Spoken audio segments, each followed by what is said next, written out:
Jadi Bitcoin sekarang berada di level 64.000, udah turun sorry. Yes. 63.830,84 tuh, wah exact. Jadi ada peristiwa yang menggugah freedom of speech internasional ya Bro ya, di Iya, mana pertama kan TikTok yang kena sensor ya, next-nya adalah Pavel Durov. Tapi yang comply dengan regulasi seperti Meta, itu yang paling kurang ajar ya biasanya ya, benar. Meta ya. Jadi Meta itu yang biasa suppress freedom of speech orang kayak gua contohnya. Iya. Ya. Jadi platform-platform yang kita bisa speak freely itu sedikit gitu. Jadi kalau teman-teman tanya mungkin kenapa nggak banyak misalnya informasi-informasi yang mungkin terlalu sensitif di market, karena ya di YouTube ini juga kita nggak bisa bahas semuanya gitu ya. Benar. Dan salah satu platform yang dipakai, ini gue sebenarnya bingung sih logikanya gimana orang itu ditangkap karena penyalahgunaan orang di platformnya. Contoh, gue minum kopi ini, terus misalnya gue gebuk kepala orang, masa perusahaan kopinya dituntut gitu? Iya, benar. Karena kafein gitu kan. Nah itu yang terjadi sama Pavel Durov, tapi Pavel Durov tuh tertangkap karena cewek sebenarnya. Karena Iya. ceweknya itu yang umur 24 tahun dia posting di Instagram story-nya, private jet-nya dan juga dia lagi nembak-nembak gitu. Habis itu ditangkap. Nah yang gue bingung gini, di France sendiri kan kalau kalian pernah ke sana ya, banyak banget migran kan Bro ya. Banyak migran, banyak yang suka ngerampok sebenarnya. Jadi lu Oke. kalau jalan-jalan di Paris tuh takut Bro, lu beli LV itu lu lihat kiri kanan kan. Tapi kenapa justru yang ditangkap tuh Pavel Durov, yang kayak begituan dibiarin Bro. Lu bahkan ke polisi mereka bakal bilang, "Oh dia biasa aja," gitu. Iya. Mereka nggak akan gubris lu, tas lu dicolong gitu. Tas bini lu diambil mereka nggak gubris. Tapi kalau Telegram ditangkap. Nah ini apakah ada dampaknya ke dalam market kripto? Karena Pavel Durov kan pegang banyak sekali ya Bitcoin-nya. Yes. What do you think Bro?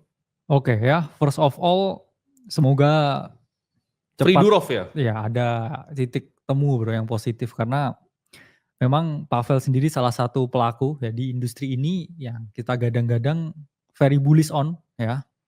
Dan juga project-nya buat teman-teman yang terdampak karena banyak juga yang menantikan Bro, beberapa project listing di ekosistemnya Ton yang Ya. masih dalam tanda tanya sekarang ya. Kalau market sendiri terakhir di margin call ya minggu lalu exactly masih di 58, sekarang di 63. Ya. Di mana saat itu ya kita bilang it's a good area And dan bottom for all ya? bottom for all ya. Bottom for everything. Ya. Dan a good bounce ya Bro dari Bitcoin 12%. Cuman apakah sekarang waktu ideal ya untuk membeli? Sebenarnya idealnya minggu yang lalu. Kenapa? Karena kalau sekarang pun ya ada potensi ya. Market di sini just developing another lower high.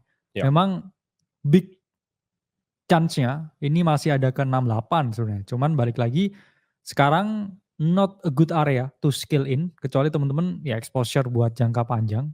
Harusnya kemarin ya? Ya harusnya kemarin, tapi kalau emang trading ya cautious ya dengan area ini. Karena ya kita udah call ya bottomnya di 58 kemarin dan beberapa altcoin juga di situ. Jadi apakah bijak untuk sekarang ya kita wait and see dulu. Karena Ya. kalau kita sekarang lihat ya daily chartnya Bitcoin udah di area yang kurang ideal ya saya bilang untuk membeli. Dan 2 hari terakhir ini volume sangat rendah di market.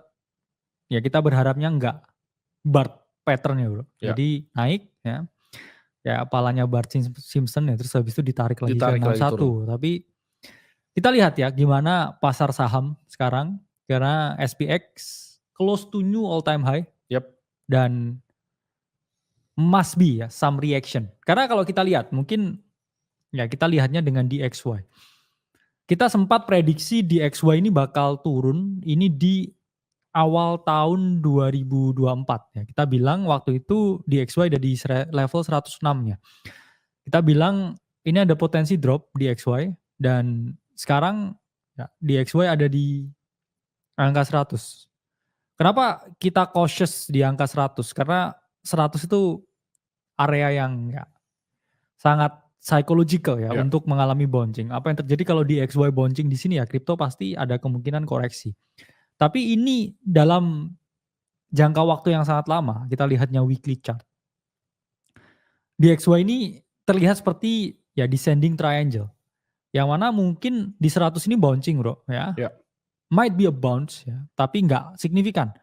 Ke 103 ya, habis itu seakan-akan mau breakout dan kemudian dia dumping ke bawah 100 dan itu sesuai dengan timeline bull market dari kripto dan semua aset yang kita harap ya terjadi akhir tahun ini atau tahun depan. Jadi mungkin ya di XY ada sedikit reaction di sini ya, kripto ada potensi ya, quotes on quotes ya, sedikit bumpy ya bro. Yes. Saya kalau kita lihat jangka panjang ya it's very bullish still. Tapi cautious dengan DXY di level 100 ini. Itu sih. Oke, secara makro kita lihat juga Fed Fund Rate ada 5,25 sampai 5,50. Ya. Dan ini masih waiting game ya. Jadi ini masih game penungguan. Karena semua pelaku pasar juga masih tunggu ya. Mid September ini Federal Reserve akan ngapain. Yes. Dengan target inflasi mereka balik ke 2%. Dan kita lihat ada dua ya konsensusnya antara 25 basis points atau 50 basis points. Market sekarang secara konsensus ya 32,5% itu berharap ke 50 basis points. Tapi menurut gua ini opini gua pribadi di mid September Federal Reserve akan cut ya 25 BPS dulu. Ya jadi harus dilakukan, kalau nggak menurut gue ekonomi akan menuju ke hard landing dan ini membuat market sahamnya bullish bro. Tapi ya balik lagi kita lihat apa spreadnya antara SPX dan Bitcoin juga masih jauh ya. Standar deviasi masih jauh. Dan ini masih ada potensi untuk kenaikan ya kita lihat dan kemarin juga udah bottoming ya secara market. Dan kalau kita tarik panjang secara teknikal juga is a bullish setup ya untuk ke Q4 2024 ini. Jadi teman-teman yang udah menderita dari Q2, Q3, Q4 ini akan jadi lebih baik ya. Dan ini it's time now untuk mulai building posisi.